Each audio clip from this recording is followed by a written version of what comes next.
So that's supposed to resolve itself within a couple of weeks. But they certainly hope so because it's, it's around. I mean, we have a rollator, which is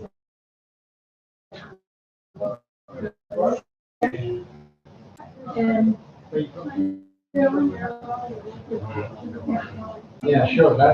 everybody's saying you're sleeping better. Hi, honey. Hi. Welcome back. We're listening. Oh, yeah.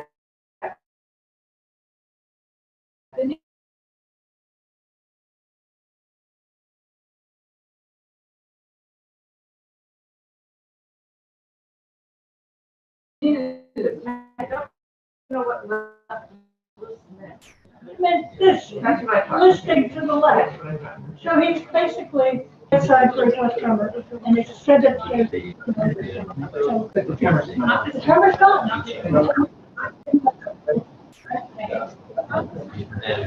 Well, he was so happy about it. Yeah, you can't have a drink. No drink. Yes, but the came first in his left hand when he was walking in.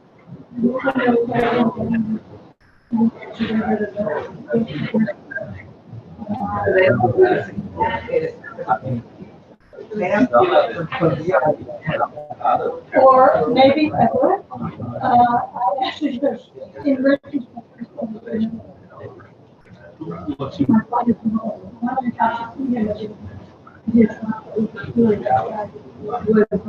And they were trying to use it. She hadn't stood up.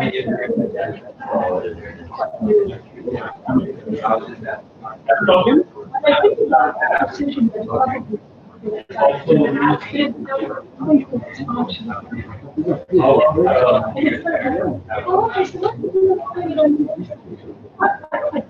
And, but it has been approved. I asked some questions. If there's another one. For the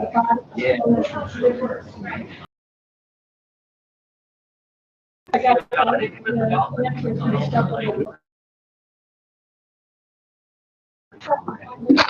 Hello, hello, hello. Check, check, check. Hello, hello, hello, hello, hello. You want to say something? Hello, hello, hello.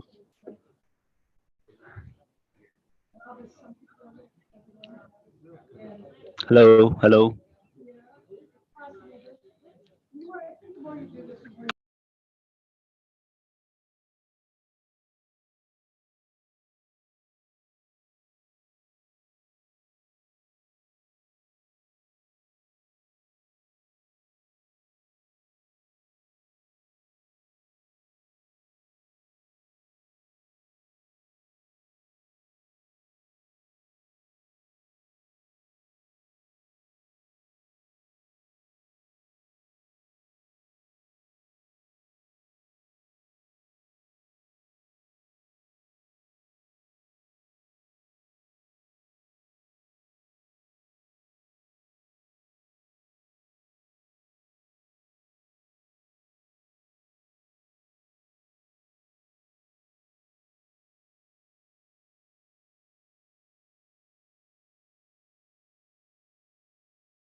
Hello, hello, hello, hello. One, two. Hello, hello, hello. Mic testing. Hello, hello. Mic check, check, check. Hello, hello.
Good morning, friends. Thank you. Welcome back. I haven't seen you. Where were you?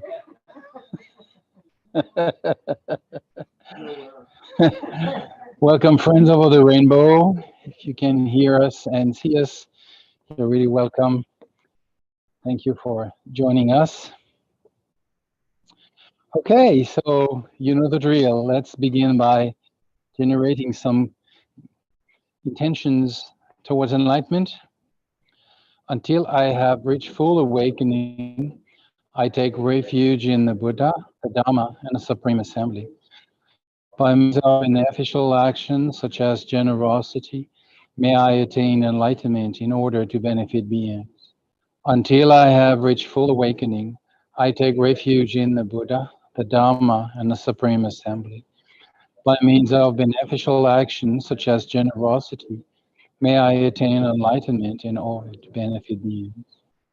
Until I have reached full awakening, I take refuge in the Buddha, the Dharma, and the Supreme Assembly. By means of beneficial actions such as generosity, may I attain enlightenment in order to benefit beings. May all beings find happiness and the cause of happiness. May they be free from suffering and the cause of suffering.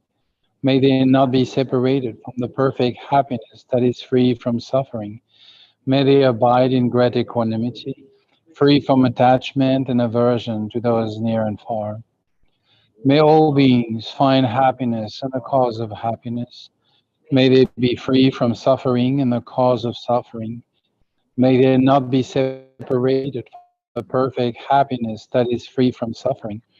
May they abide in great equanimity, free from attachment and aversion to those near and far. May all beings find happiness and the cause of happiness. May they be free from suffering and the cause of suffering. May they not be separated from the perfect happiness that is free from suffering. May they abide in great equanimity, free from attachment and aversion to those near and far.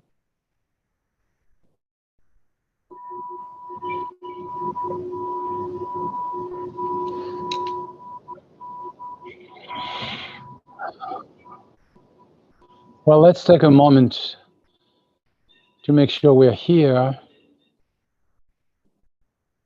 Whatever we've been doing so far, we let it fade away into the past. What we might have to do in the future, we leave it on hold for now. And we fully come to appreciate the freedom and the leisure that are ours in this moment. Our body, our breath, our mind are happily working together. And this is a source of great rejoicing.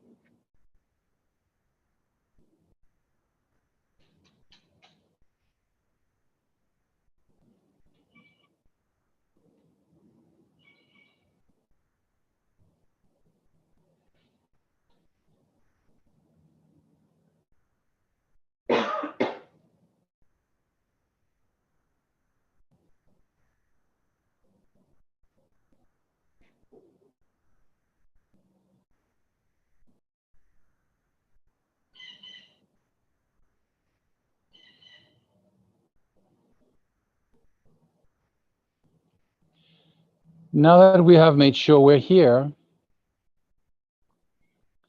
let's have a little look at our posture, the way our body sits.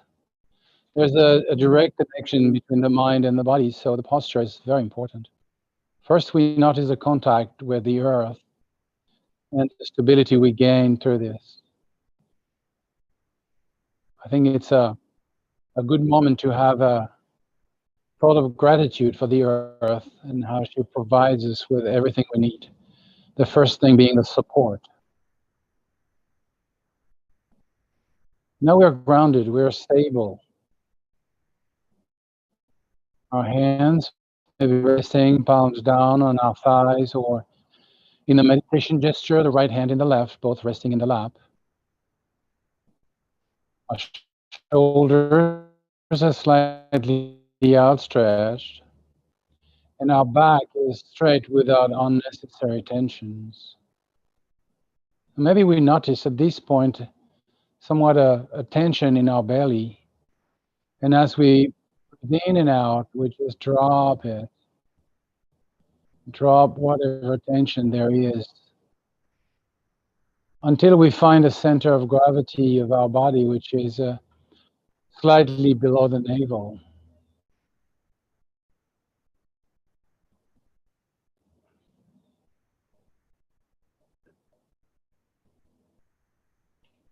Our chin is slightly tucked in, so the head is in the natural line with the spine.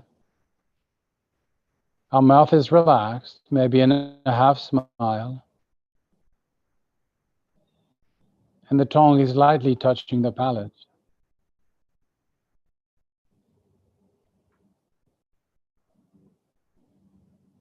Our gaze is directed straight ahead, slightly downward, eyes half closed, in a soft and open vision of what is directly in front of us. Now, if you feel like closing your eyes because that is more comfortable, please feel free to do so.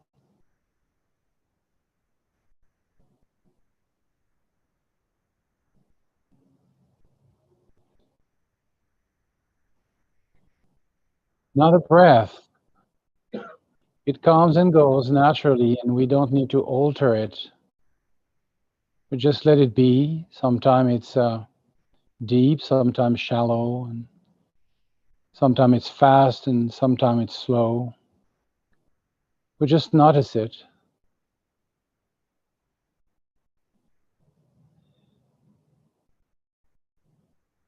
Breath will be a very good reference point towards which we can come back when we notice that we've been drifting away, following thoughts regarding the past or the future, or concern we may have. We come back to this movement of the breath, and we follow the breath coming in, going out very softly. Now, thoughts and sense perception will arise. Mind is a cognitive quality, and so cognizant quality, so of course we perceive. Thoughts are not our enemies, and we don't need to suppress them violently, trying to reach a thoughtless state of mind, which is just artificial conception of what meditation should be. Just let the movement of thoughts and sense perceptions arise and disappear as they please. They are not a problem. If there are a lot of them, or the scarcity of them, is not a sign of flow or quality in your meditation.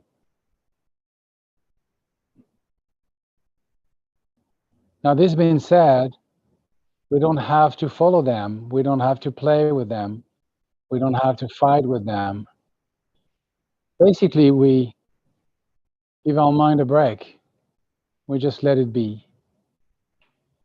We notice the thought and the sense perception arising, and we notice when it disappears. They are like birds passing through the sky. Your mind is the sky, and the mind, like a sky, allows the birds and the clouds to drift by. There is no problem. There is no conflict.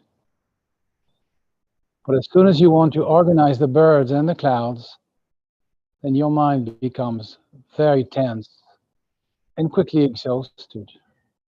We don't need to do that.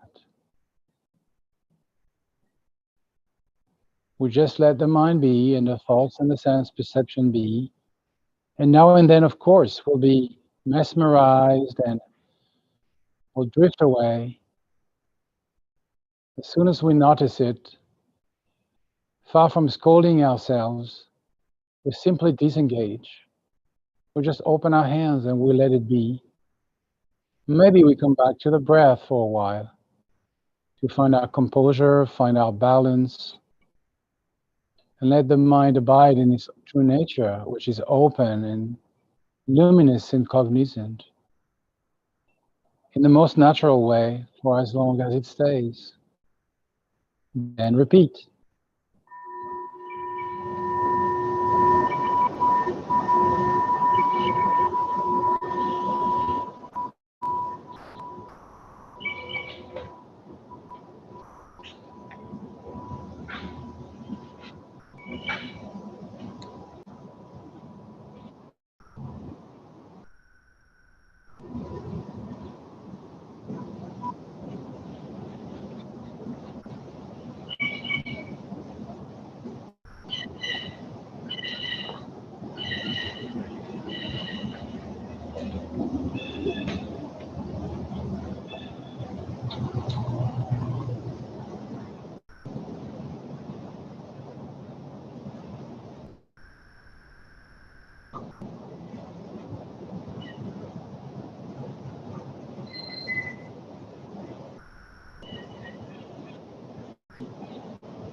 Feel free to stretch or move a bit if you need.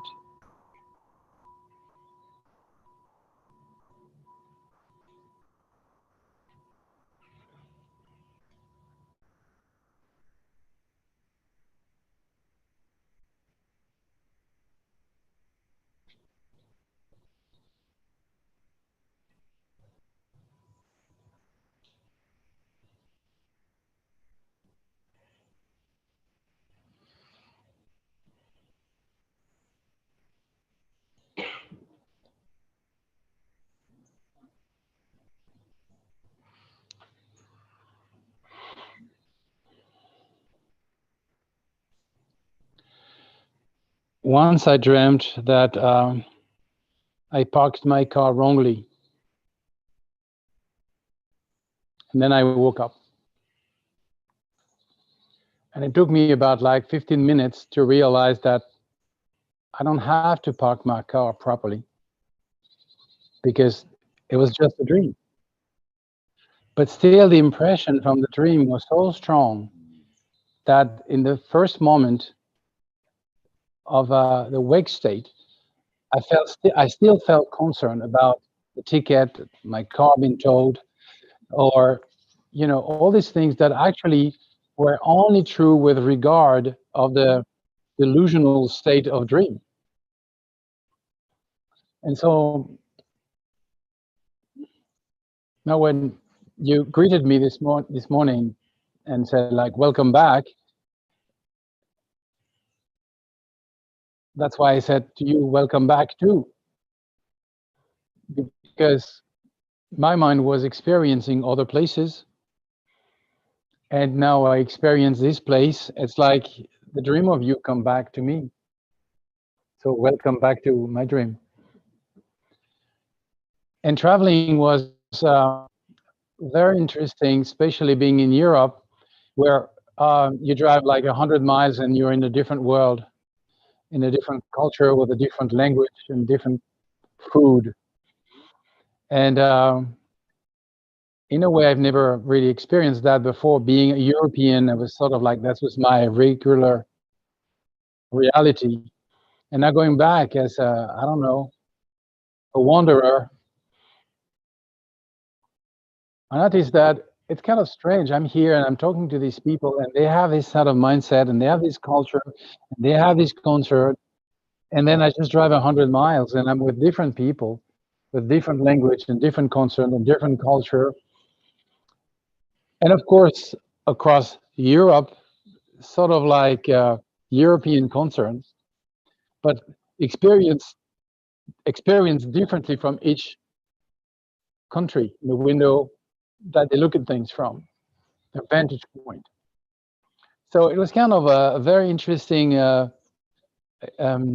drifting in what the Japanese culture called the floating world. Drifting, the floating world, drifting. But not drifting in the sense of I'm being lost. What's the line says? Not all those who wander are lost. It was more like an exploration and receiving this, and it really helped me to see how much I fixed things. I fixed things into a certain definition, because it seems that it brings me a sense of stability and security, where actually it's just the opposite. It's a ball and chain. It creates kind of obligations, like I have to park my car. It might be towed. I might have a ticket. Dude, you don't have a car. Wake up. But it was a very interesting 10 minutes where I was still in the world of the dream, and I was in the, but I was I in the wake world, and they were overlapping. So this traveling experience was for me the overlapping of the dream world and the wake world. I was busy traveling. You have to catch your plane on time. You have to be there for the course. You have to be with everybody who came for the course from like 7 in the morning till 10 at night, and being really, really present and dedicated. And I realized it was a lot of words and a lot of hours, because, as I mentioned this morning, after finishing the course in northern Italy, I realized that this had been 24 sessions of an hour and a half of talk. So like, that's a lot of words. But all of this just disappears as it has been, as it arose, as it manifested. And so I would really love to keep this experience of how everything is just a dreamlike, in a sense that it comes and goes, it's always in change, always in flux, it's interconnection, it's old memories and old habits that come with new encounters, new people, old habits, and how we recreate. This world is a constant recreation. That's why I guess I receive so regularly mails from recreation.gov. It's a reminder, like, you're traveling and you might want to visit this part. It's a recreation. And coming back home, see, even the word saying home for me is kind of like, ooh, be careful, because you're solidifying something. Coming back here, I could see sort sort of the frame that was waiting for me to fit in, the box that was waiting for me to fit in. And the box and the frame doesn't belong to this place. It belongs to me and the habits and the history. And so I have to remain very awake so that I can use the structure when they are useful and not waste time maintaining old ghosts, and be in the movement and be in the transformation and be with what happens with two key things: discernment, intelligence, and benevolence, which is the enlightened mind attitude, bodhicitta. So the only thing that really sticks with me is embrace the situation as it is with discernment. That means to really see it clearly and see also the veneer of my own projection, my own habitual fixation, dualistic fixations that I apply or tend to apply to it, and free myself from that, free the situation from these old habits and tendencies. And so I found it easy when traveling because everything was fresh and new, and I didn't really have habit stock, in my mind, how to deal with things. Even if, I've been traveling to these places for 40 some years and met these people, but are they the same people? They look much older to me. So, yeah, I just wanted to share that the fact that this experience of a floating, a flux, reorganization that you dance with discernment, intelligence, and tenderness, love, kindness, benevolence, without falling or becoming the prey of my habitual fixations. And I noticed that when coming back here, I had this ready-made kit of habits, and I have to keep working with this to free myself so that I can be free in every new situation, because it's always new. It's always new. It's old because we've been through this in a different shape or form so many times, but it's very new because it never happened like this. I've never been like this. You've never been like this. We've never been like this. And we are not anymore like we were just when I said it 2 seconds ago. Okay? The only constant thing is my dog. Sit. Yes. Not even sure. I noticed that he's getting older. He get a little bit of white whiskers. Yeah, we're talking about you, huh? So I think it's very liberating because a lot of our suffering comes from what we think is the root of our security. We need to fix things. We need to define things. We need to be prepared. We need to have a life insurance. We need to have lots of insurance of any kind. And this is so heavy, such a heavy maintenance, that actually it creates more stress and more exhaustion than it actually brings security. The only security I believe is the security of a mind that knows itself and can be free and dancing in every situation with intelligence and benevolence. And that's truly what I want to cultivate.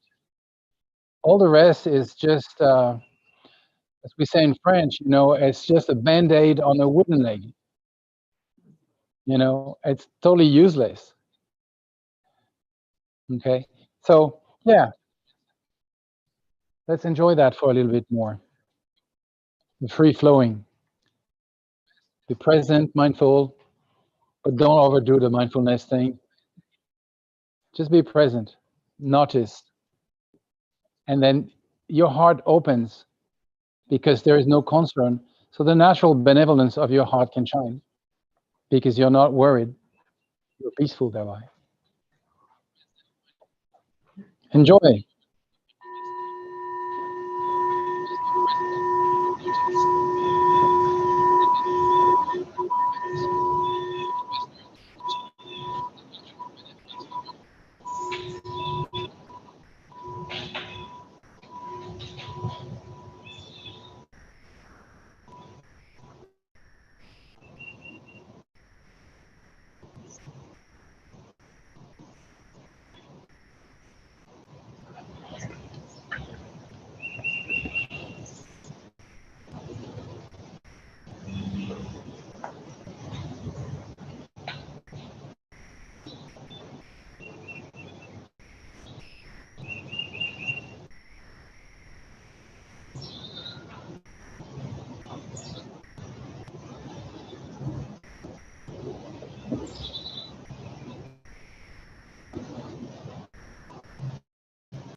To conclude, let's share the beauty and the quality of this morning we spent together.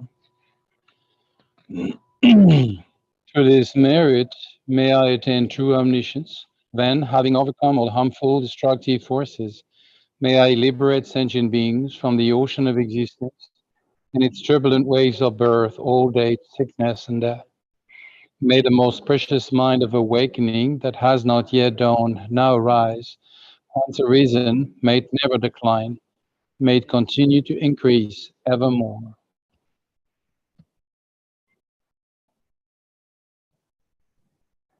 Thank you all very much.